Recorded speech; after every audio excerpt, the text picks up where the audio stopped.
What is up, everybody? Welcome to Towns of 505. Welcome to the channel if you're new, or welcome back if you're a lovely subscriber. Today, the three of us rocking out our shades.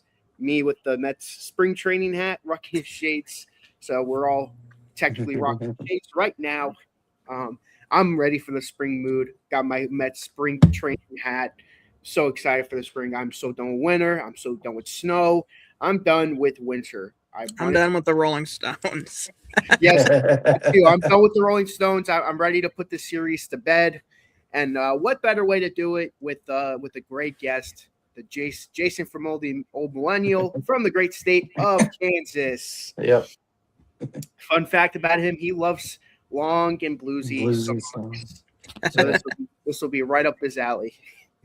Well, one of them was, yeah. Blue and Lonesome. No, all Yeah, that serious. Stones are great, but we've been on this series way too long, so I'm ready to get this wrapped up. yeah. I mean, Jason loves Yeah. that album so much. I had to tell him not to join it because he would have been praising it. Obviously, obviously, I'm joking. And Yeah. right below me, Scott, which I'll move once we start talking about the album. His favorite Yes album is Tales from Topographic Oceans. Oh, most definitely. Whenever they did the 20-minute thing 4 different times, it's a double album and every song is its own side. Like, what? That's just pure genius. And You know, I definitely remember every second of that. Yeah, the Beatles never did that. You're right. Yeah, did something the Beatles never did. Make a bad album. anyway, me, your host, my favorite baseball team is the New York Yankees, as Mhm. you can see from the hat. Anyways, today we're gonna be talking about the Rolling Stones. So far, their latest album, because we are going to be another album from them. I want to say this. I wanted to say so badly. This is their last album, but sadly, this is not their last album. I'm not sure if me and Scott are going to be reviewing the next album when it releases, or I'm not sure how we're going to do that, but It can be an epilogue. it could be an epilogue. Hopefully that's the last album in their discography. However, Hackney Diamonds, yes, Hackney Diamonds. I am so excited to talk about this album because this is like a really underrated album. I'll give you my brief thoughts first. Normally, I let you guys give your brief thoughts first. I think after Blue and Lonesome, I'm like, this is such a weak way to end their discography. And they released another song during COVID, "Living in a Ghost Town." I thought that song sucked. I thought that was horrible. I was like, I'm like, Yeah. I remember being so I'm like, Rolling Stone's making a new song, and I'm like, Yeah. oh, this sucks. This is horrible. And then when I found out they're making a new album, I'm like, oh no, they're gonna make a whole album of like living in a ghost town, stuff like that. Because here's the thing, living in a ghost town, it sounded so auto tuned. You could tell that they were using it. I mean, obviously they were using it for this album, but it doesn't feel as forced. It's more That like just like slight pitch correction. it's a little bit on living in a ghost town. You could tell there was heavy use of auto tune, really ruined otherwise what could have been a really great rockin' song, about COVID. But anyway, when I found out, I'm like, they're making another album. This is probably gonna go horribly. I heard the lead off single "Angry." I'm like, okay, let's see how this one's gonna fare. I was amazed. I was like, this song is really rocking. It's like a really rocking song. I'm like, Yeah. I'm really getting into it. And then I'm like, you know what? I'm excited for the next. And then I think they released "Sweet Sounds of Heaven" as Yeah. the second single. I was getting into that. I'm like, okay, they're 2 for 2 on this album. All right. Let's listen to the album. I was really impressed. Me and Breyer reviewed this album a while ago. Yeah. I forgot what score I gave it. I don't know if I gave it a 10 or not. I don't think I gave it a 10. If I did, it'll be lower than that. But I was very impressed with this album. It's a very impressive album. I know it's one of your guys' favorite Rolling Stones album. I'm not going to spoil who, but Jason, what are your brief thoughts on this album after listening to it again? Yeah, I am so surprised in Rolling Stones pulling that out in 2023. I thought today when I was listening to it, this is a British invasion band of the 60s, and it's freaking 2023, and they it could be, yeah, I thought the same thing was like, oh man, I hope this isn't like a sad, album. Like all these guys are old, in their late 70s rockers trying to, cling on to the past or something of their, greatness and like why do this, And then you listen to the album and I go, golly, this sounds like a modern album. Like it doesn't sound like a old, hack job, album from an old rock band. It like sounds like this is the guitar playing, everything musically. I was like, this doesn't sound like an old album. It sounds like a modern album. Like they somehow were able to adjust to modern music in a bit that I was not expecting.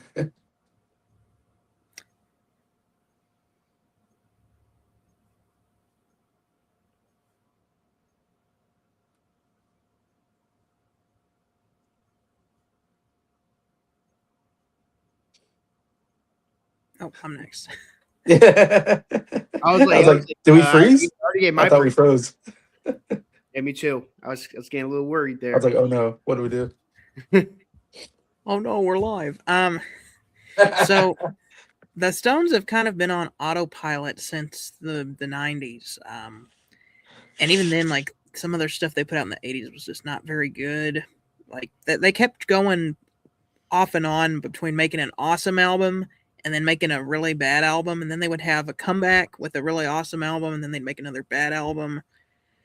The last interesting thing that they did was Voodoo Lounge, and that wasn't even like one of my favorite Stones albums. It was like just good enough for me to go like, oh hey, the Stones actually surprised me with this one. Mm. But since Voodoo Lounge, it's all just been snooze after snooze after snooze. They're on autopilot. They're just doing like they almost sound like a parody of themselves.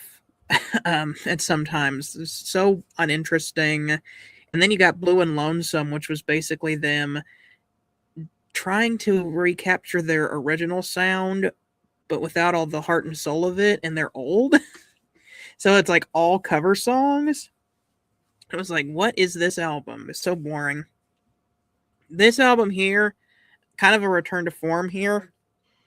I'm not going to say this is my favorite Rolling Stones album, but based on what they've been doing recently, this is the best one that they've had, honestly, since Tattoo You. Mm-hmm. Nice. Well, the order is Jason, Scott, and me. First song on the album is "Angry," the lead-off single. Yeah, great way to start the album with this song. I mean, this really set the tone. And again, yeah, when I first, and I have the CD somewhere. It's in a box somewhere. Um, yeah, I was really shocked. Like when I was like, yeah, you're going to, you're like, oh God, I have no. In fact, I think it took a little while when the first album first came out. I don't think I listened to it right away. And I was like, I'm kind of dreading listening to this album because I think I was doing my own Rolling Stones deep dive at the time. And then everybody was like, oh, it's pretty good. I'm like, no way. And then I listened to the song, I'm like, holy cow, this is a really good song. Like, I really like this song. In fact, it's in my top 10 favorite Rolling Stone songs when we did our top 10 Rolling Stone songs. This was maybe a couple years ago. Me and Nick did our top 10. And this made it my top 10. I thought this was really great. Super catchy song. Love how it starts off with that guitar riff. Bum, ba, dum, bum, bum. Bum, bum, bum, bum, bum, dum, dum. Whatever. That guitar riff goes throughout. Love it. I love just, yeah, how he starts off that I get angry with you or something like that. Dun, dun, dun, dun, dun. Don't get angry with me. Dun, dun, dun, dun, dun. Like, man, it was so catchy. Big Jagger still sounds pretty good from what I'm hearing. I'm like, I thought a lot of old rockers don't sound very good, but he's like, it still sounds like Mick Jagger. He still has the attitude about him. It's sounds great, and I think guitar playing is some of the best I've heard out of. I was really shocked. I was like, gosh, this guitar playing sounds better than what I've heard from other Rolling Stone albums when they were younger. I don't know what they did, but the guitar sounds a bit heavier in this whole album. But yeah, this is a great rock song that really starts out the album on a great note. So we're as far well this album coming out is about as far away from the formation of the Rolling Stones is as the formation of the Rolling Stones was from the turn of the century. And I'm not talking about the year 2000. So that's kind of crazy. Yeah. The Stones have been at it for 60 years now. Yeah. And wouldn't you believe it? They actually made a great song. So now I think this actually was a number one song, if I'm not mistaken, which means that the Stones have officially had a number one hit in Okay. every decade since the 1960s. Really? So that's really cool. Big accomplishment for them. Um, I like the drumming on here. I'm assuming this is still Charlie Watts. The drumming definitely sounds a lot more modern, but it works in Yeah. its favor. I like the guitar. Keith Richards and Ron Wood are definitely on fire on this album. It feels like there's kind of a rejuvenated energy that their playing has been a little stale on some of the more recent albums, and it feels like they have more energy and they're rejuvenated again. And then the chorus is really catchy with the "Don't get angry with me." Really good. There is like some pitch correction that I can tell, but It does sound, yeah, something like there's that. Yeah. not there's not like a heavy auto tune on his voice. It Yeah. just Yeah. sounds like they did a little bit of pitch correction because Yeah. let's face it, Mick Jagger is 80. He Yeah. thinks he's 40, but he's 80 something years old now, and so I wouldn't expect an 80 something year old Mick Jagger to be like in top condition. So I don't blame him for using the pitch correction. But Yeah. it wasn't like where it was distracting. Like I've heard some songs like Ringo's more recent cover of "Money That's What I Want," where the auto tune is just so. Ugh. But no, this was a fun track, and it's one of my favorite songs on this album. Yeah, I mean, from the first time I've heard the song to the many other times I'm going to listen to the song, this is a great rock song. And like I said before, when they released their COVID song, "Living in a Ghost Town," Hmm. that was like a horrible example of use of auto tune. They did it horribly. Like it was he was drowning in it. It was unlistenable. It was really that bad.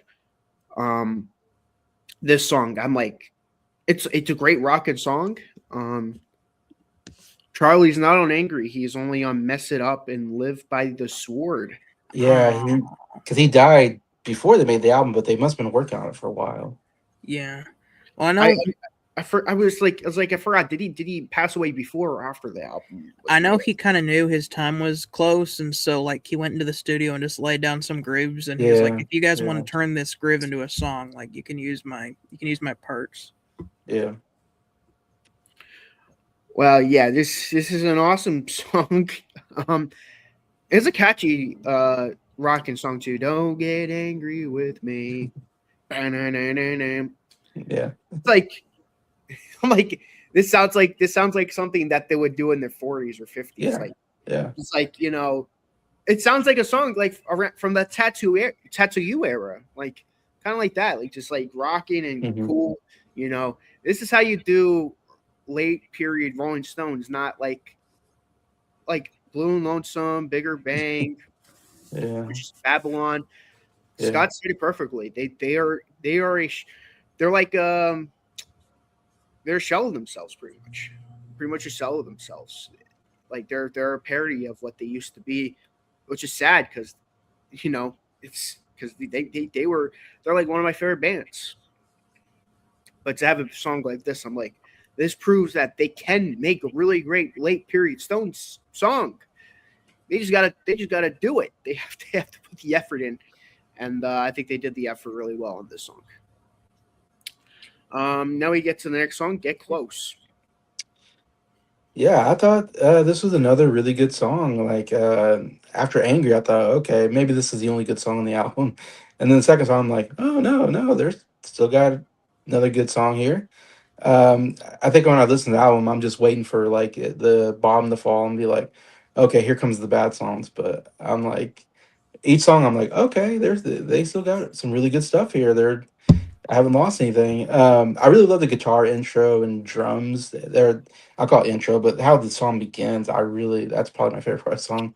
I thought some really good guitar playing, really good drumming, and the verses are fine. The chorus is where it's really picks up. I think it's got a really good chorus to it. I think this whole album's got some really good choruses to it, and this is one of them. Anyway, so yeah, it's another really good song. This is another good song. I don't like it as much as "Angry." Hmm. Angry kind of set the bar really high, but still pretty good for late period Stones. This is a whole lot more interesting than I can't even remember some of the names of the songs on Bigger Bang or Bridges to Boringness. But yeah, this was a good one. I liked the chorus. I can't exactly remember how it goes now, but when I was listening to it, I thought it was catchy, and so Yeah. I only listened to this album today. I've specifically held off on listening to it for this series because Yeah.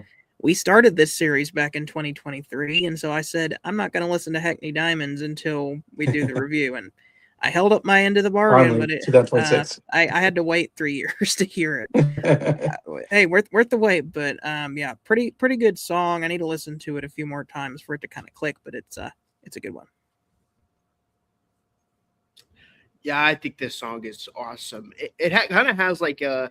It sounds like a older version. I mean, obviously the song isn't anywhere near the same of it, but it sounds like an older version of "Can You Hear Me Rock Knocking," the way that they rock out with the guitars and all that. And I like the chorus. Bum, ba ba ba, close to you. Like you can hear their British voice, and I think that's cool. I think that's pretty cool with the British voice and all that. I want to get close to you. Yeah. I do love his accent on that. Yeah. Yeah, well, I like when when you emphasize like I want to get close to you. Just Yeah. great stuff. This song is fun. I like this song. Yeah, I always this song and the first song was just like those two songs I've always really liked. We move on to "Depending on You." Yeah, I really like this song too. 3 songs in, I'm like, man, could this be a good album? Like, is it possible? Like, I was so surprised. I remember first hearing this and going, holy cow, this is really good too. Like, again, I give it a lot to the melody. I mean, to the chorus. I did write down I like the melody as well, but the chorus, man, when it gets to that, it's talking about someone leaving him basically, and it gets that chorus and going, now you're with some new lover or something like that, um, or you with somebody new. I think now you're loving somebody new. I think it goes or something like that. And I wish I could sing it. I'm forgetting now how quite it goes, but I love that.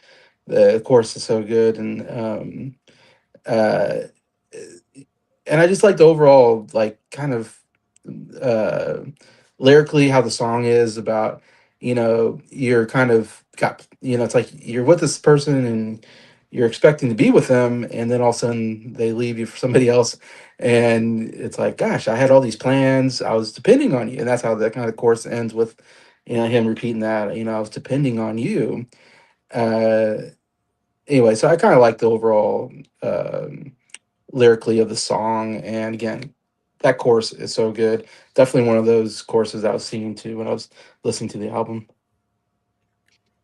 I liked this one as well. Another good song. We're now 3 for 3.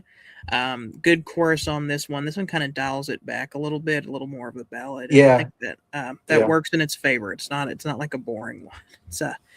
It's good. I like this one. I think this is a great ballad. I agree with Jason. It's a nice ballad. Again, I'm not. I was later in career. I expect a little softer songs from artists too because of their Yeah. age. I think they do a great job. It's like a nice little ballad. Um, you know, there's even nicer ballad ish kind of a ballad later in the album, but yeah, this is a nice nice really great third song on the album. After like two like really great rockers. We move on to the next song on the album, "Bite My Head Off." This does feature Paul McCartney on Yeah. bass. On bass. We get a Beatle on here. We're talking about, yeah, Rolling Stones versus Beatles. Yeah, we got a Beatle on a Rolling Stone song. Not a bad deal.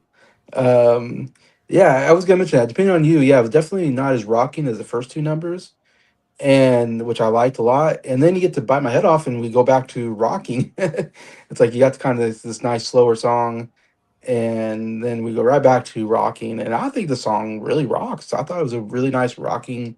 I keep saying that, but I don't know how to say it. It rocks, and I think the guitar playing is really good. I said Mick Jagger is still he's still giving it. I mean, he's still putting that attitude in his voice.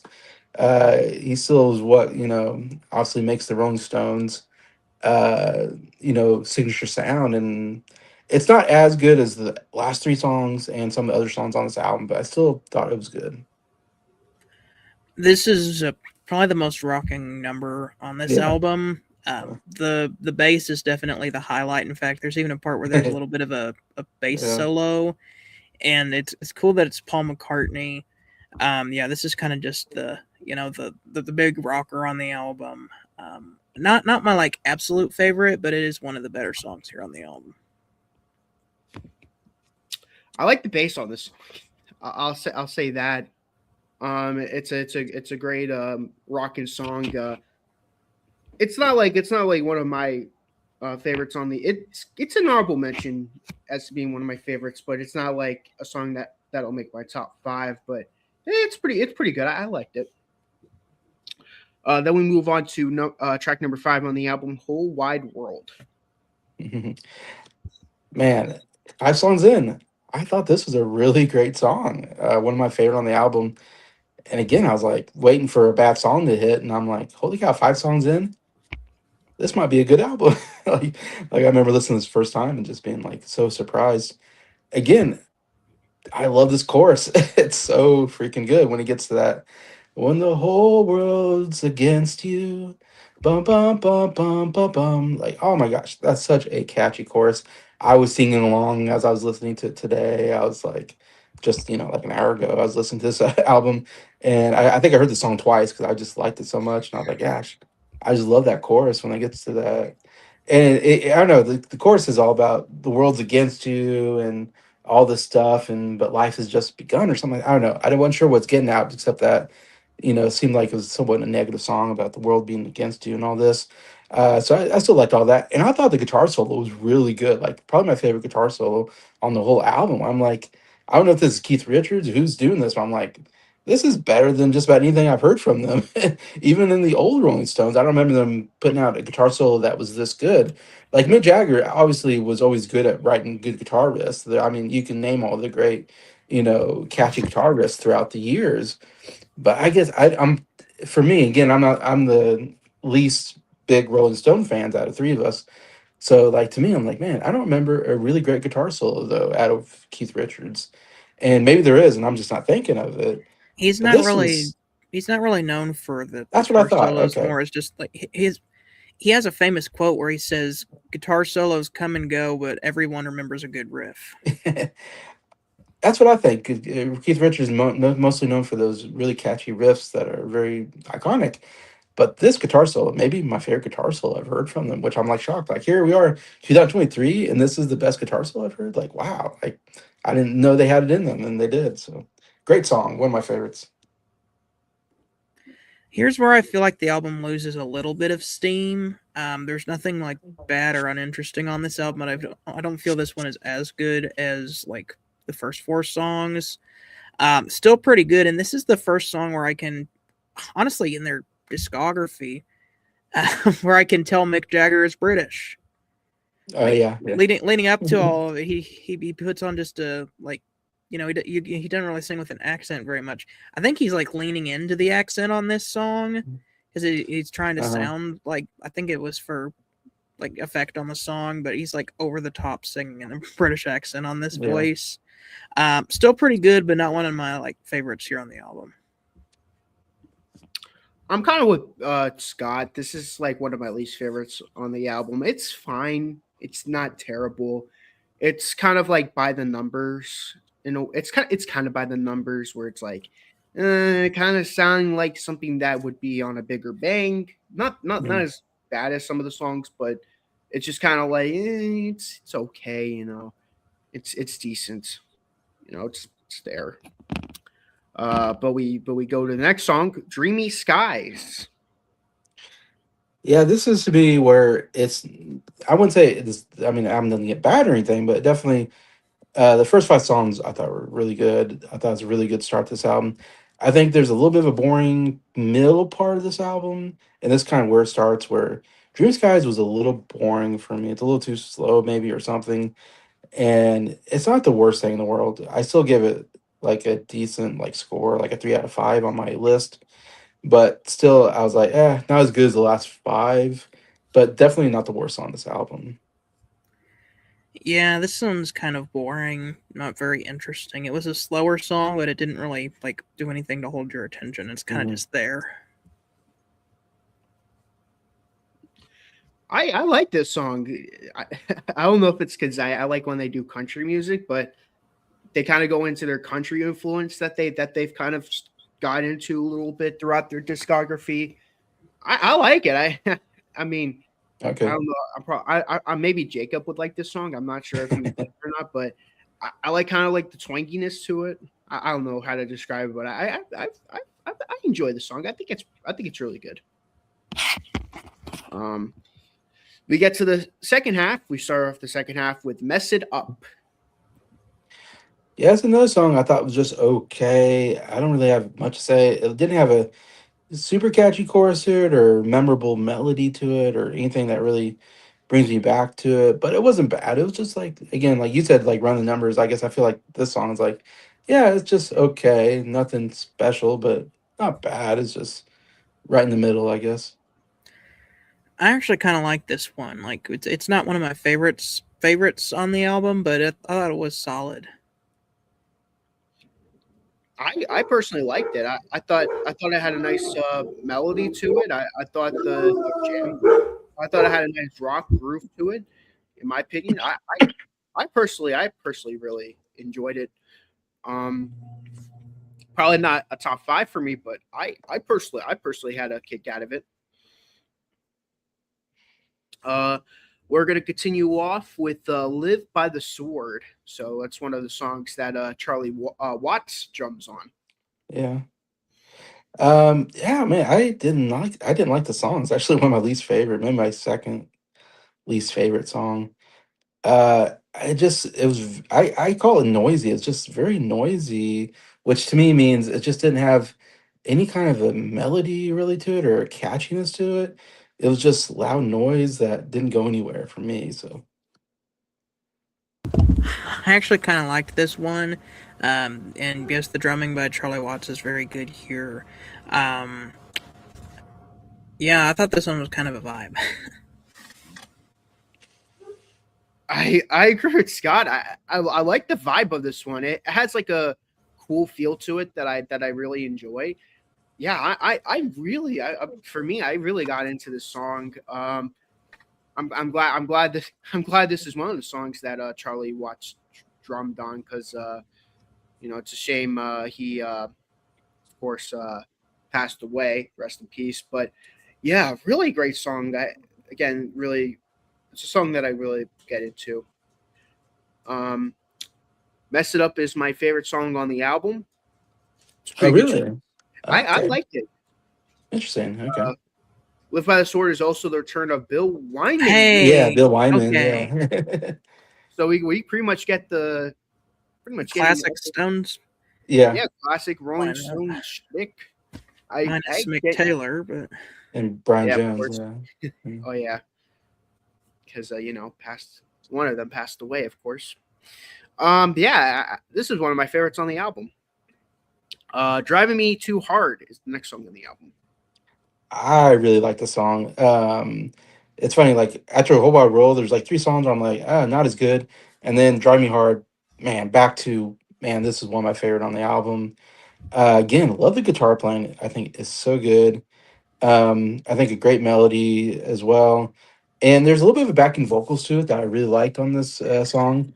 And a song that seems to be talking to like, a girlfriend or somebody. It's like, you're just driving me too hard, and kind of this, ease off kind of song. But I do love the last part of the song, I think is really good, where he's, you're driving me too hard. And then the backing vocals are like, driving or something like that. You're just driving me too hard, driving or something like that. I really love that back and forth at the end that they do. I thought it was one of my favorite endings to a song on this album. I thought really made the song. this one was all right. Like it's pretty good, but not like one of my favorites on the album. I'm the same with Scott. I'm surprised Scott is my favorite. I didn't think we would disagree. I'm like this is one of your favorites on the album. Like, all right. Oh yeah, I thought it was all definitely. right. It's okay. It's not bad, but again, it's one of my least favorites on the album. Gosh, I hate when I go first and I love a song and then everybody's like, "Oh, it wasn't that good." I'm like, "What the heck?" Like everybody's I'm like, sorry. now I look like an idiot because I'm like, "Oh, this is so great," and everybody's like, "Yeah, not that good." I'm like, "Oh, It's not I bad. guess It's I'm not bad the, though. I It's guess not a I'm the bad. idiot in the group." Like I don't know what I'm talking about. No, it's not a bad song. It's not a bad song. It's just what of an album of like great songs. It's not one of my favorites. Um, but next song of the album, "Tell Me Straight." All right, this isn't Mick Jagger. And I don't know who it is. I tried to look up who it is. I couldn't figure out who was singing here. It's funny. It's probably the least Rolling Stones song on this whole album because I always say like there's certain singers like if they're not singing, it doesn't feel like the band. Like I would say that with CCR probably just on top of my mind. Like you need John Fogerty to be CCR. It seems like and I'm saying that I still I like the song. I actually thought it was a good song. And the singer I thought was fine. I only say that to say that, it's Mick Jagger definitely gives it that unique touch. And I don't always like Mick Jagger's voice either. I'm not a big Mick Jagger fan, but definitely when I think Rolling Stones, I think Mick Jagger, of course, because his voice is definitely somewhat unique. And when you hear his voice, it's a little bit slower song, but I still think the guitar playing is really good. I think the overall melody is pretty good overall. The vocals aren't great or anything, but they're not bad. They're just okay. Anyway, so it's definitely another song that's like not in my top five, but it's like in the middle for me. All right, this is the Keith Richards song on this album. Is that Keith Richards? Yeah. Oh, it sounds way better than I thought he would sound. I thought he'd sound terrible, but His vocals are hit and miss. Sometimes they're good and sometimes it's he does good here. This is kind of more like a ballad here. Um yeah, I thought this one was pretty solid. Um, yeah, I didn't care for this song. I didn't care for it. I just yeah, I'm not a fan of his voice on this one. It's getting to a point now where I'm like, yeah, Richards. I think it's done for. I think he should just stop singing altogether. I don't think any bit of auto tune or anything of that could save you. You're too far gone. Mick Jagger, he's still doing it good, but yeah, Keith Richards, he's so far it, gone with his vocals. It's again, it's not awful. It's not trash can, but it's definitely in my bottom two of the album. well, But it's yeah, to the funny next because song of the album. Sorry. Keith Richards, when you hear him talk, like I don't know what he's saying is, and I imagine I have a cigarette in my mouth or my hand. It's like I was like, I don't know what you're saying, Keith Richards. And then he's saying, and I was like, I can understand you. Why can I not understand you? It's like Ozzy Osbourne. I can't understand you when you talk, but when you sing, I understand you. I don't get it. Anyways, that's just my. All right.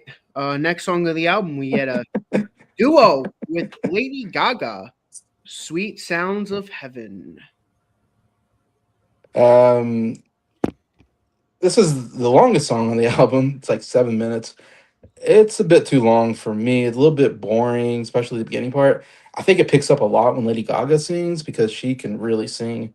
Obviously, I was a little disappointed because when I saw Lady Gaga's on, I was like, oh my gosh. I'm not like the biggest Lady Gaga fan, but I do like some of her music, and I think she's a really good singer. So I was like, kind of like looking forward to being like, all right, I love a good duet. It feels like the first part of the song, I don't even hear Lady Gaga. It's just Mick Jagger. So I'm like, where's Lady Gaga? And then she does come in, and it's a long song, so there's plenty of time for her to come in. But she comes in and she belts it out good, and I like her part of it. I wish it was not so long, and I think it's a little slow moving for me. So it's funny. I don't know if this is one of the big songs on the album, but I was not as big of a fan, I think, as I wish I was, This one is awesome. I love the duet. Lady Gaga is does really good singing the second part, and then at the end they just kind of like jam. And I think is like Stevie Wonder on this. I think. I know he's on the album. I can't remember what song, but So I think at the end he says like "Play it, Stevie," and then you get this like uh, he just like playing the piano or something. But yeah, I thought this song was really good. I really liked this one. I think this is one of the best songs of the album. I love the sound of this. Again, this is the second single that was released off the album, so they were pretty confident that this was one of the best songs of the album too. And I mhm. agree with them. This is one of the best songs on the album. This made my top three. I actually really enjoyed it. We closed the album out with Rolling Stone Blues. Elton John's on this album as well somewhere. It's kind of Oh interesting how wow. many. I know they got Paul McCartney, Elton John, Stevie Wonder. It's like they had a pretty good group of guest musicians. Rolling Stone Blues. So this is a weird one, and it's a Muddy Water. It's the only non-original. It's a cover of a Muddy Water song. But then when I looked it up, it's the song that they got their name from. So I'm like, okay, I guess I get why they put this as a closer because it's almost like this homage to, hey, this is. It's funny. This is a song that we derived our name. That's famous and one of the big names of all rock and roll, and here we're covering the song that we got our name from. So saying that, it's like, yeah, okay, it's interesting to have that as your closer. I think it's by far the worst song on the album. I absolutely hate the song. It's just a really boring bluesy song. It sounds terrible. In fact, to me, I don't know what the original sounds like, so I can't compare. But yeah, I get why they put it on here as the closer. I almost feel like if this is their last album, I'll be like, okay, that's interesting. Close it on the song that this is your lasting legacy. This is the song that made your name or something like that. So it's like I hate it, but yeah, I get why they did it. Blue and Lonesome Flashback. Blue and Lonesome was basically a whole album of this, but not even as good Yeah. as this. Yeah, I had Blue and Lonesome flashbacks listening to this. It's cool that like it's like, hey, we're gonna end out on the song that kind of started us. But if you're gonna make another album, then like that kind of completely defeats the purpose of that. So that kind of renders this song pointless. Other than hey, it's another old blues cover. Yeah, this one's just okay. And you said and you said pretty much what I was gonna say. This song is awful. This song is trash. This is easily the worst song on the album. I think when me and Brian originally reviewed, I'm like, I might have been on the line like, okay, this is not the best, but at least like this is like a good like way to end their discography. Like, hey, this is how our name was named. Now that they're making another album, yeah, this song is just trash. It's like there's no reason why they should have did this at all. It's just again, like Scott said, just Blue and Lonesome 2.0. It was awful. It's kind of like I don't know. It's just bad. It wasn't good. Not a Mhm. good album closer. No. All right, guys. You guys have a top five for this album? All right. My top five. Number five, I got Get Close. Number four, Depending on You. Number three, Driving Me Too Hard. Two, Whole Wide World. And number one, Angry. All right. I'm gonna go with number 5, Live by the Sword. Number 4, Bite My Head Off. Number 3, Depending on You. Number 2, Angry. And number 1, Sweet Sounds of Heaven. Oh, nice. My number five, I'm gonna go with Live by the Sword. So me and Scott agree on that. Number four, Dreamy Skies. Number three, I'm gonna go with Bite My Head Off. I love the bass on it. Number two, I'm gonna go with Angry. Wait, that was my number two, right? Yeah. Yeah, that's my number two. And I agree with Scott. My number one, Sweet Sounds of Heaven. I So love that song so much. you have the Surprised. same top two. Yeah, it's such a great song. Those are the same. What's your score gonna be? Yeah, this is as you allude to. This is my favorite Stones album, which is crazy. I never in a million years would I expect a new Rolling Stones album to be my favorite. And I'm not a big fan of their whole discography, so man, this was such a nice surprise. I give it a 9 out of 10. I thought this was a really good album. It rocked in certain songs, and even the songs that didn't rock had some nice chorus and melodies uh, that I could sing to and really enjoyed. And I should mention it won the Grammy for Best Rock Album. So Rolling Stones winning Grammys here in 2023 and 6 rocking years it. on. Here they are, like I said, getting in their 80s and they're still rocking. I am so shocked because, as you know, Nick, I know probably like I listen to Paul McCartney and his voice definitely doesn't sound nearly as good anymore. And he still makes albums, and I'm like, McCartney, you should probably quit because they just don't sound good anymore. Rolling Stones, they still sound good. I don't know how they did it, but maybe it's some trickery in the recording studio. But like I'm still for it. Is this album the best thing the Stones have done in a long time, like 40 years? Yes. Is this an album I'm going to listen to a lot? No. So I'm going to give it a 7 out of 10 because Okay. it is really good and it's the best thing I've heard from them in a long time. But I'm still not going to say this is one of like my favorite albums ever. It's good for what it is, pleasantly surprised, but Yeah. it's getting a 7 out of 10. I will say, when me and Bri reviewed this album, the score I gave it was definitely off recency bias and just the fact that, I was just so impressed that they made a good album despite their old age. I forgot score I forgot again. I forgot what score I gave it, but I'm gonna give it an 8 out of 10. It's a great album. It's a really great album, but it's not an album that I would go back. It's kind of like Scott. It's not an album that I'll go back to often because, again, there are other Rolling Stones albums that are available. In my opinion, I know Jason. This is like his main album probably when he wants to listen to the Stones, which I understand. Yeah, it is.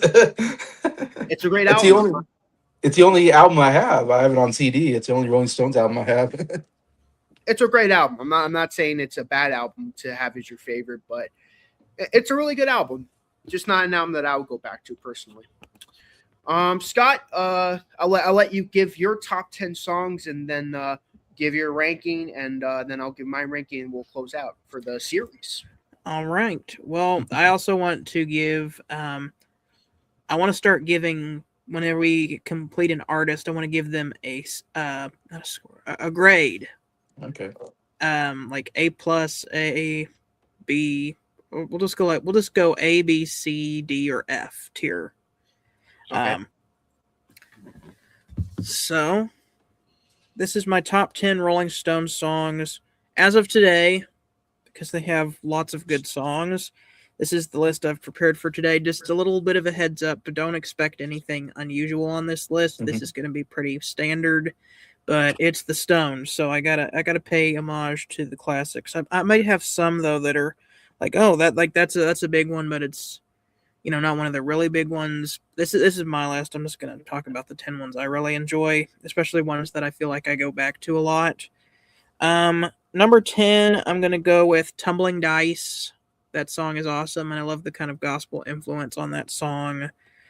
Number 9, I'm going with "Let's Spend the Night Together." Cool 60s song with awesome piano. Number 8, talk about a classic. We've got "I Can't Get No Satisfaction." Really good guitar riff and kind of the song that really launched them and really pushed Keith Richards and Mick Jagger as songwriters of their own rather than just cover artists. Number 7, we've got "Start Me Up." Infectious guitar riff. It's awesome. And I just heard a folk rock cover of it recently. I know a good cover of that song. Number 6, this one's maybe more personal. "Wild Horses." Oh, that's good. Love that one. Great ballad. Number 5, here's where we get to that's basic, but "Paint It Black." Awesome. Yeah. I love the sitar on that. I love the drumming. It's such a cool song. Number 4, "Give Me Shelter." The vocalist, that like the background vocalist, she's awesome. The guitar riff, just everything about the song is just amazing, and it was released at the perfect time When the world was kind of a mess in the late 60s, very much unrest. So, kind of painting a picture of that time period. Number 3, this one it's a big hit for the Stones, but this one is very personal. Miss You. It's the bass. It's the bass on this one. You can just vibe to this song. Every time I hear this song, I just vibe. Mhm. I just vibe with this one. It's awesome. And I love that the music video is just like Mick Jagger is going crazy and doing his dance moves while all the other members are just like, do we have to film this? It's really funny. Like Charlie is like he's like locked in the groove, and then Bill Wyman is even Keith Richards and Ronnie Wood. They're just like rolling their eyes, like, do we have to make this music video? We don't want to be here. But then Mick Jagger is just like, Yeah, he's really going into it. Number 2, I'm gonna go with "Can't You Hear Me Knocking." I love that song. I love the jam session at the end. One of the best guitar riffs in the Stones catalog. And I mentioned that this was my favorite Rolling Stones song on the album review that it was on. This has not changed. Number 1 is "You Can't Always Get What You Want." Yes. I love the choir and the French Yes. horn, and just everything about this song is just awesome. I agree 100%. All right. And you for my top 10, go over to Jason's channel. I did my top 10 with them, so go there. Scott, if you want to, you could go through their discography ranking. All right, so there's 27 albums. I'm not going to talk a lot about each of them because we'd be here for a long time if I did. Yeah. I'll just say go watch the album reviews if you want to hear my more in-depth thoughts. At no surprise, last place in number 27 is Bridges to Babylon. That album was a snooze fest and not good. The only song I can remember from that album is "Has Anybody Seen My Baby?" And that song was still very annoying and has like a rap section. Not a big fan of that album. Number 26, a little bit better but not by much, is "A Bigger Bang." Another snooze fest of an album. Not much to say on that one. Number 25, this one is memorable, but for all the wrong reasons. "Emotional Rescue." Title track is cringeworthy. The whole album of, we got the Welcome Brigade. I'd say dogs don't like it either. Anyway, the whole album is full of cringy songs with "Emotional Rescue." "She's So Cold" is decent. Number 24, that's where I'm putting "Blue and Lonesome." Very boring, very unmemorable. Just blues covers. Number 23, we have "Undercover." Has a few good songs. "Undercover of the Night" is pretty cool.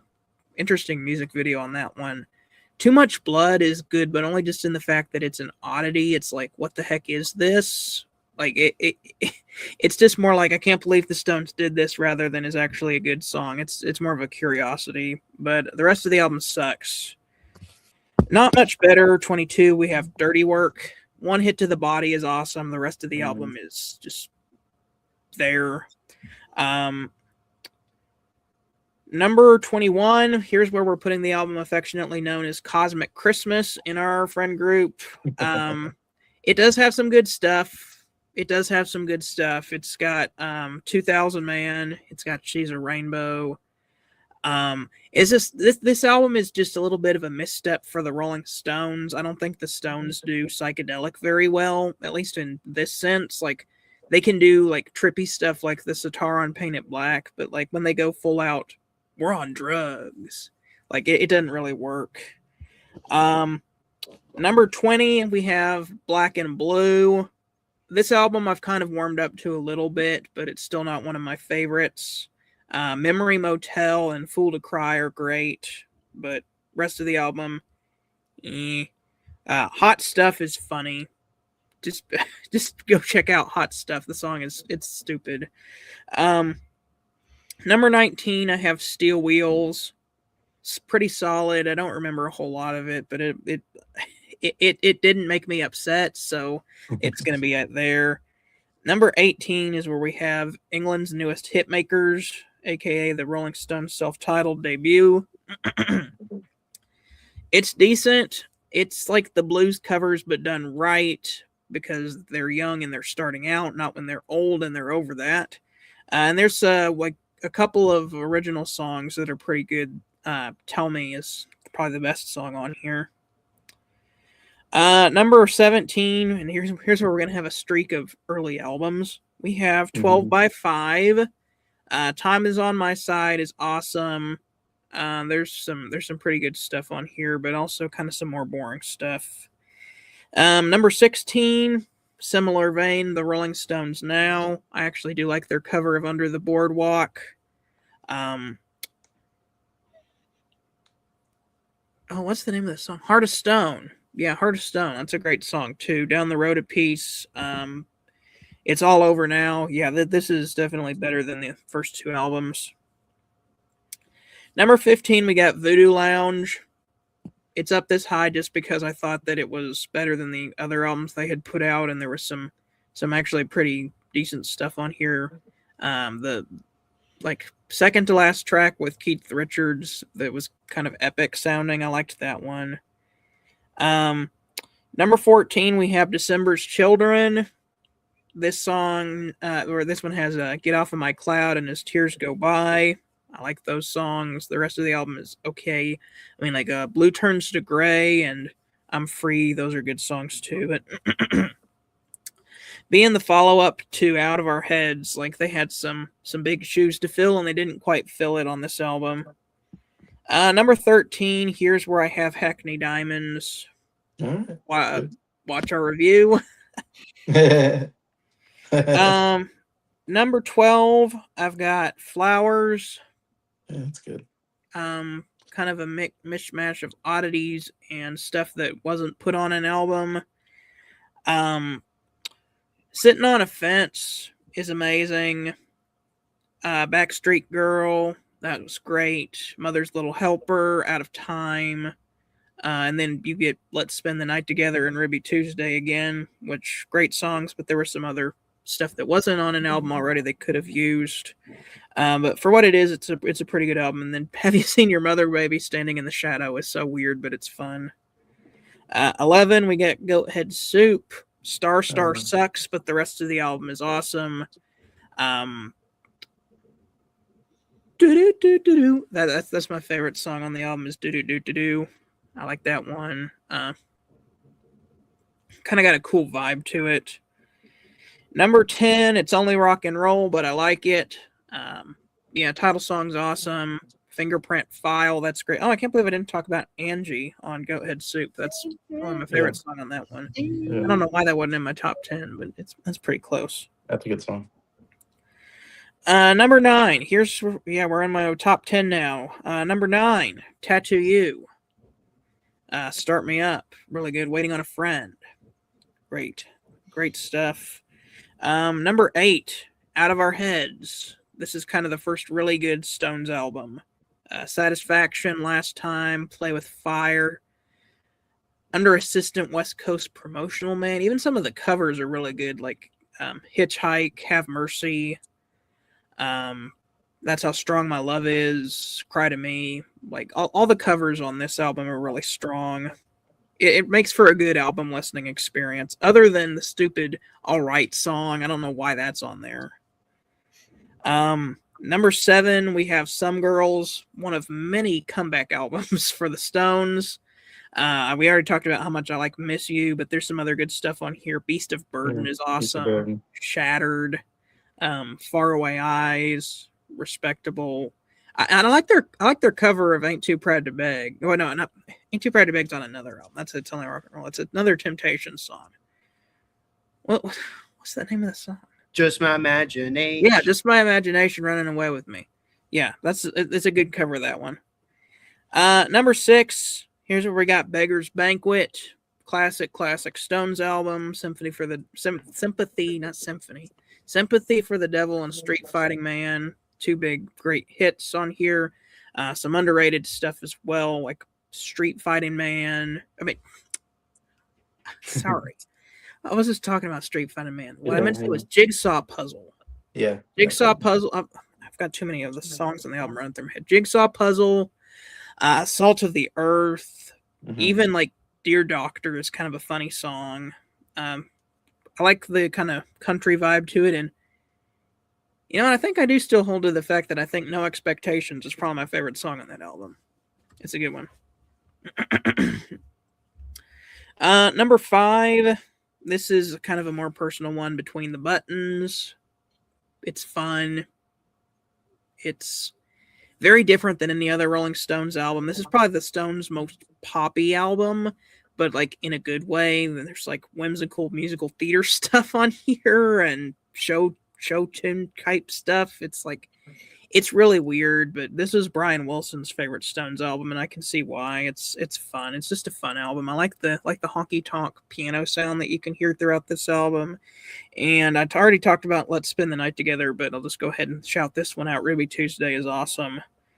Number 4, we got Exile on Main Street, kind of the Stones' White Album, if you will. Oh, allergies, spring. So many different styles explored on this album, and it's fun. I talked about this album on our top albums in 1972 recently. Number 3.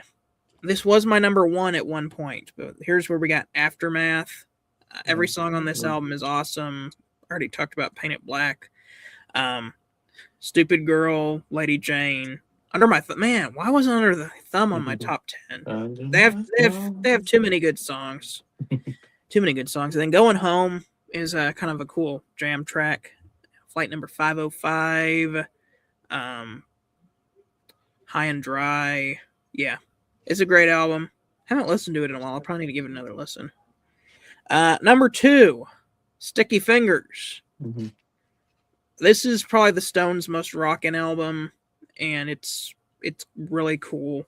Weird album cover though. Like, what's up with that? I hate that album cover so much. The album is cool. I mean, lyrics aside, Brown Sugar, the music is good. The lyrics are, but then you got Wild Horses, Can't You Hear Me Knocking, Sway, I Got the Blues, Moonlight Mile, Sister Morphine, Dead Flowers. Like, yeah, really good album. And then, number 1 has 2 of my top 3 Rolling Stones songs. Let It Bleed. I mean, Give Me Shelter, You Can't Always Get What You Want. Monkey Man. Midnight Rambler. Yeah, it's just really good. That's my number 1. Okay, nice number 1. What's your grade for the Rolling Stones going to be? I'm going to give the Rolling Stones, if we're going to go with S, A, B, C, D, and F, I'm going to put them in a high A tier. Okay. Just because, like, if we're going, like, just up to, like, 1981, it would be S tier, but they've released too many missteps and boring albums, so I'm going to go with, what the heck. They're very prominent band in music. I'll go with S. But I would say I'm fine with whichever one you did. I mean, I get it to where whoever puts them at like A or even B tier, because I will admit they have a lot of missteps. And I say that as like a diehard Rolling Stones fan. I'll give them the benefit of the doubt since it's the Rolling Stones, and I'll just round up, but I'll just put an asterisk next to it that says, like, we're only talking about certain stuff in their discography. Yeah, not like the whole discography. I get that. Yeah. All right. My ranking, I'm going to go very brief with a lot of the lower albums.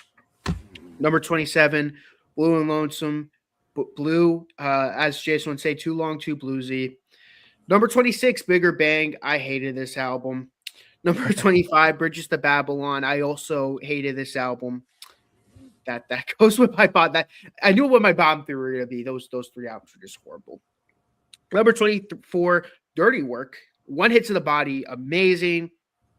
Harlem Shuffle, I think it is really great. Oh, I forgot about that. I love that song, Harlem Shuffle. I know Jacob didn't like it. I personally liked it, and I think it's like Too Rude is also on there. That was pretty good song. Oh yeah.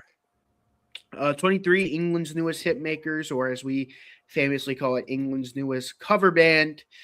Some pretty good covers. I like Route 66. I like Not Fade Away.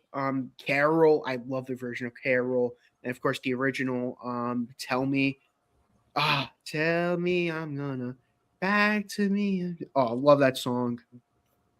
Undercover, number 22. I love Too Much Blood. I know I'm like the lone wolf on that, but it's like catchy though. It's a catchy song. I want to dance. I want to sing. Too much blood. I don't know. I just think it's so weird. It's weird, like but a train wreck. You can't get away from it.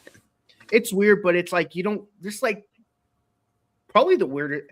It's like the most like disco you'll ever get from the Rolling Stones. Like I know Miss You kind of has a little bit of it, but it's like kind of like straight up disco on this one, kind of. Of course, Undercover itself, I love that song. Undercover of the night with that weird music video. Or Mick Jagger as a detective or something. He is also a murderer. It's like it's a weird music video, but it's pretty fun.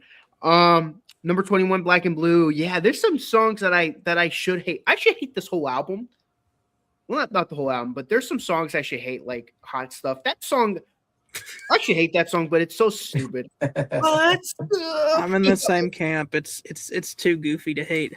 And Hey Negrita, that's a pretty stupid song. Hey Negrita. I'm like, I could hate this song, but it's stupid. But it's funny, stupid. Melody is the one that you should hate. Oh, Melody, and I think it's like Hey Mama or whatever. Those two songs sucked. I hated those songs. Like that song, Hot Stuff, Hand of Fate, Memory Motel. That song rocks. And ooh, baby, you're a fool to try. Oh, I love that song so much. And we're not gonna mention the song about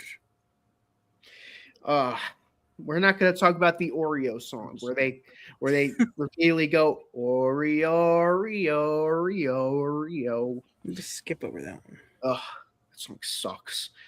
Number 20, Voodoo Lounge.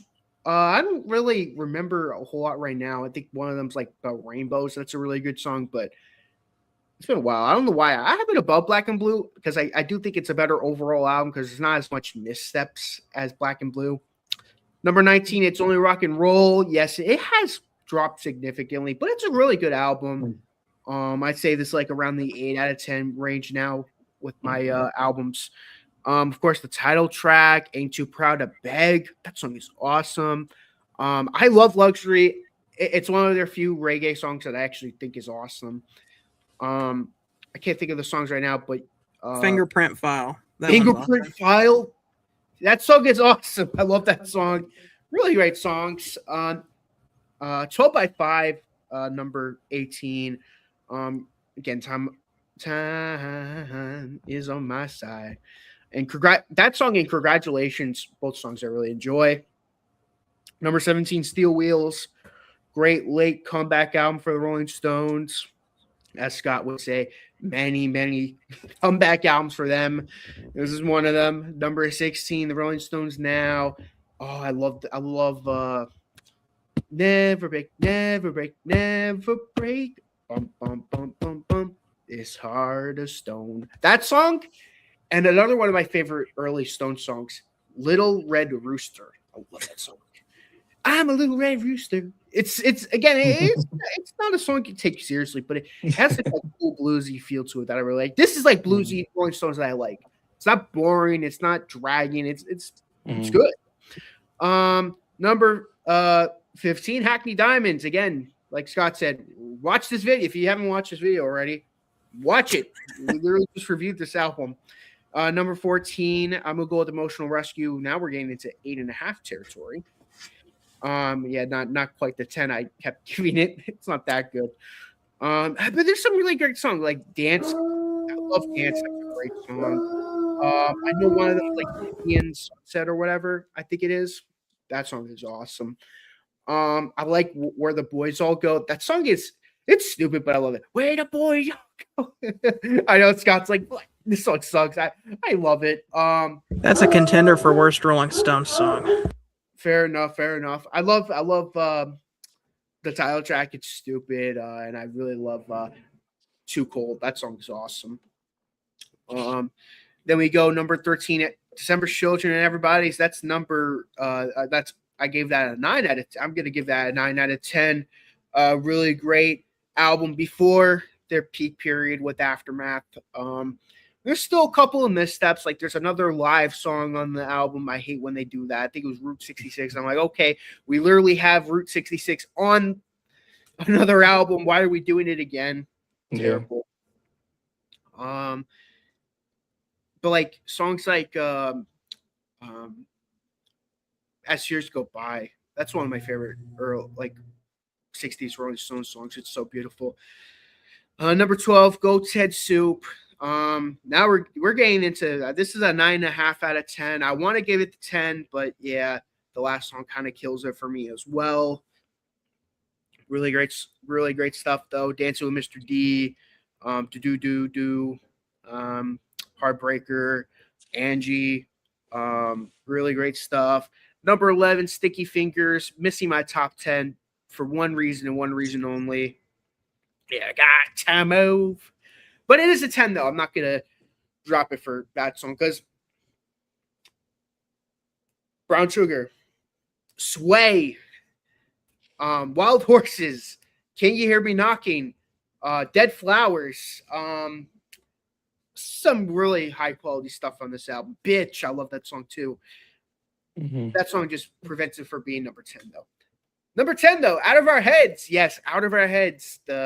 I love this album. This album, I mean, if we're talking about the UK version, it's like I think like an 8 out of 10 the UK version, but the US version, so good.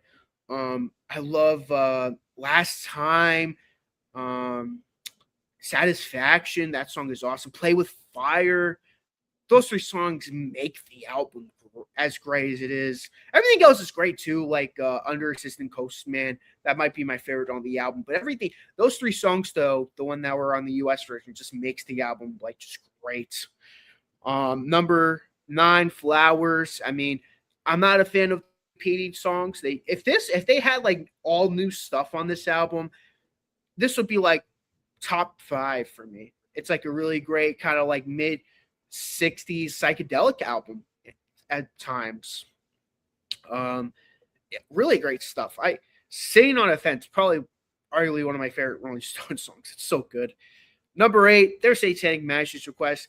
There are problems with this album. I will agree. The biggest problem is that they didn't really have time to really work on this album because Mick Jagger, Keith Richards, and Brian Jones, they were dealing with court issues. Keith Richards was having an affair with Brian Jones' wife at the time. Right. Just a bunch of like court dates. There's just so much madness going on in their lives that they couldn't prioritize their time on making the album. If they had the time and effort into making like a really great 60s psychedelic Rolling Stones album, this could have been their best album. There's glimpses of brilliance, but then there's like shit. There's just straight up shit on this album. Singing this all together, there's some really great parts of the song, but then there's some parts where I'm like, I don't know where this is going. Citadel, this is an example of them doing it great. Hard rocking, but psychedelic at the same time. If there were more songs like that, oh my God, this would be like one of their most remembered Rolling Stones albums. In Another Land, I'm not a fan of the vocals, I will agree, and I'm not a fan of the snoring at the end. Again, there's glimpses of brilliance, but then there's glimpses of just flat out shit. So there's just greatness, but there's shit at the same time. 2000 Man, I love 2000 Man. That song is awesome. I love the lyrics, about computers and all that. That's great. And then there's like this big pile of shit in the middle of the album. Singing This All Together, Reprise, wherever it is. No need for that. Why is this on the album? We Love You and literally Dandelion are literally right there. Could have put those 2 on the album. It would have been an even better album. Mystery to Me. She's a Rainbow. Obviously, that's the big song on the album. I think the other one is I know another one, 2000 Light Years from Home. I love that song so much. Um, Gomper, kind of like There Within You Without You moment. Really cool. Um, yeah, really great stuff. Number 7, Exile on Main Street. Like Scott said, the white album of their discography. I'm not gonna go through all the songs on the album. There's a lot to cover on there. But it's like a Tusk white album where you're not getting a lot of big hits on the album. It's not an album that's immediate to you either. It's an album that has to grow on you. It's not an album that clicks with you right away. Like me and Scott, we weren't into it when we first heard the album. It took me many listens to get into it. But yeah, it's a great album though. Number 6, Between the Buttons. Of course, Let's Spend the Night Together and Ruby Tuesday are the big hits, but I think the rest of the album is great too. I love Yesterday's Papers, Connection, She Smiled Sweetly, really great Bob Dylan-esque song. Like something you would hear off the forgetting the double album that he released in '66. Blonde on Blonde. Blonde on Blonde. It sounds like a Blonde on Blonde song. Something Bob Dylan will release on Blonde on Blonde. Cool, Calm, and Collected, and Something Happened to Me Yesterday sound like Kinks songs. So we have 2 Kinks sounding songs and a song sounded by Who's Been Sleeping Here. That's another Bob Dylan-esque song. So you have like them going through like different phases of like what they want to sound like, and they do it pretty well. Number 5, I'm gonna go with Aftermath. The US version. I think the UK version is higher for me personally. I'm not a fan of there being 11 songs instead of 14 songs. I think you get more bang for your buck on the UK version. Painted Black is great, of course, but I still think Mother's Little Helper is the better album opener. But yeah, Going Home, I will agree that is the better album closer, is Going Home. In my opinion, they could have did a Blonde on Blonde situation where they take all the stuff they recorded besides My Girl, make like a double album with like Painted Black, Mother's Little Helper, some of those B-sides, and make like a really great double album and have like Going Home as like the last song as like its own disc, kind of like what Dylan did on Blonde on Blonde. Alas, they didn't do that, but it is what it is. Great stuff though. Flight 505, I love that song. High and Dry, It's Not Easy. Don't You Bother Me, Under My Thumb. That song is awesome. Lady Jane, Stupid Girl. Great stuff. Number 4, this will be the more personal connection for me. Tattoo You. Great album. Start Me Up. Waiting on a Friend. Heaven. Little Teen A. I love that. I love Little Teen A. I know it was a little bit of a more controversial song on our album review. Rightly so. It's a little bit of a touchy subject, Little Teen A. But it's a great song. It's a great rockin' Keith Richards song. Number 3, I'm going to go with Some Girls. Yeah, this album is so good. It's so good. Miss You, When the Whip Comes Down, Just My Imagination. Some Girls, I know there's a line in the song that's the very iffy, but the rest, it's just like a catchy song, though. Give me all your money. You know, kind of like Live and Love and Made, you know.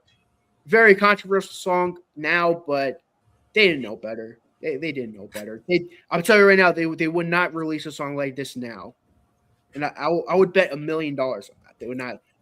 They're not that type. It was back in the day of them just being like, we're just gonna say this just to see people's reaction. Pretty much. Lies, Faraway Eyes, Respectable. The song that I will never remember how it goes. The one that became a meme pretty much before the movie run. And Beast of Burden, of course, that song is awesome. And then the very awesome album closer, Shattered. Shattered. Love that song. Let It Bleed is my number 2. Yes, again, my number 1 is a teensy bit of a throat curveball. You probably weren't expecting my number 1 to be what my number 1 is. But let me talk about number 2. You know what amazes me though? The first song on the album wasn't a single, wasn't intended to be a single, but is one of their most iconic songs. "Give Me Shelter." I don't even think the Rolling Stones had that. Like they're probably Mm, they were yeah. probably shocked with how big that song became because they didn't release it as a single. They didn't see it as single worthy, so they were probably like, okay, this is the first song, but probably not a big song. Became a huge song for a reason. It's a great song. Love in Vain, great kind of soft song after that epic. Country Honk, I love Country Honk. Live With Me, the bass is awesome. Let It Bleed, I'm probably the only one who really loves that song. I'm like the biggest defender on that song. Well, we all need someone we could lean on. I love that song. Midnight Rambler is awesome. Give me the silver. Oh, I love that song so much. Hey, babe, what do you do? Oh, I love that song. Monkey Man, I'm a cold Italian pizza baby. And of course, you can't always get what you want. The epic album closer. And my number one, if you have been paying attention to my list, number one, Beggars Banquet. Great album. I This like it. album is, it's so good. Sympathy for the Devil, awesome album opener. One thing I will say though, it's a teensy bit, it's a little bit misleading though, because the album doesn't sound anything like that after it. It doesn't like that Yeah. song is so different from the rest of the album. That song and Street Fighting Man, they both have that like kind of like that single feel. Like, but the rest of the album is so good though. It's a really like those they're like two really big songs on that album. With how much people talk about it, you think there's like 4 or 5 great songs on this album. Like not great songs, but like great singles off this album. No, only the 2 singles off the album. Sympathy for the Devil, Street Fighting Man. Both great songs, by the way. I'm not gonna say, oh, it's the single, you know, I'm against it. These are like 2 songs that I've always really enjoyed. No Expectation though. Oh my god, this is one of my favorite songs on the album. Totally see why it's Scott's favorite. It is beautiful. After Sympathy, you're like, how are they gonna follow that song up? Well, you follow that up with No Expectation. Beautiful song. Dear Doctor, I used to hate the song. I used to think it was stupid, but it's come to grow on me. It kind of has like it's growing on me. It has like a charm to it that I like. Parachute Woman, I love that song. Like great bluesy, dirty song. You know, bring us back to your roots without not doing it right. Unlike later Rolling Stones. I'm talking to you, Blue and Lonesome. Blue and Lonesome. Jigsaw Puzzle, one of my all-time favorite Rolling Stones songs. This song is amazing. I love Jigsaw Puzzle. I'm just singing to my jigsaw puzzle before it rains anymore. That song in Sympathy, you have to listen to the lyrics. It's one of those 2 songs like sit down, listen to the lyrics, and take it in. This song is so underrated, really, really underrated. This should have been like a hidden gem, kind of like "Give Me Shelter," where they didn't release it as a single, but it became big anyway. This should have been one of those songs as well. Of course, Street Fighting Man is great, but I think it's called "Prodigal Son." I love that song. It's like country, folky sounding. I love the song. It is so good. You know what's crazy? The second song on side 1 is the B-side to Street Fighting Man. The second song on side 2 is the B-side to Sympathy for the Devil. Pretty interesting. So it's like you can listen to the single, and then here's the rest of the album. Pretty much. And yeah, I love that. I love that song so much. Prodigal Son. I like. I think it's called the Stray Cat Blues. I think it's called. Oh, that song. There's problem. It's a problematic song. I'm not gonna lie. It's not a song that you should listen to if for taking advice. Like it's not a capital crime. Don't listen to them. It is very much a capital crime to be dating chicks under 15. Yes. Don't do it. Don't do it. we're not in the Drake / Diddy era. Don't do it, please don't. Again, I think that falls under they were just saying that just because they wanted to see people's reactions, kind of a thing. But Pretty much. Factory well, Girl. that and Mick Jagger probably actually did that. So A lot of artists were doing that. Sadly, that was just a thing of the time. Jimmy Page, yeah, there's Yeah, David Bowie, it was just part of the times that we nothing we could do about Elvis. Elvis. Yeah. But Factory Girl I really like, and Salt of the Earth. That's such a great song. Like great kind of gospel That's a good one. to end the album out. This is my favorite Rolling Stones album now. It could really go between Beggar's Banquet, Let It Bleed, and Some Girls for the US albums. UK Aftermath, if we're including the UK version. But yeah, great album. My grade, obviously an S tier. I'm a big Rolling Stones guy, obviously. So I'm in agreement with Scott there. But yeah, really great discography. Scott, you have any final thoughts on the Rolling Stones discography before we close the series for good? Yeah, 3 question mark years in the making. We set on a journey. We've completed it now. It's good to go ahead and get another series completed. Just all the videos that we've made up to this point, it just seems like we've been doing this series forever. So good to complete it. Sucks Jacob couldn't finish it with us because he was pretty much with us for like the majority of the series. Yeah. He just had those few albums to complete. But maybe it's good. He missed out on the boring ones. But Jason, you have any final thoughts on Hackney Diamonds before we close out? Like I said, I'm the biggest fan of it. I have it number 1 on my list of favorite albums. Just to say, number 2 would be Beggar's Banquet. Probably number 3, Let It Bleed. Number 4, Some Girls. And after that, there's a big drop off probably. But I like Flowers too, I should say though.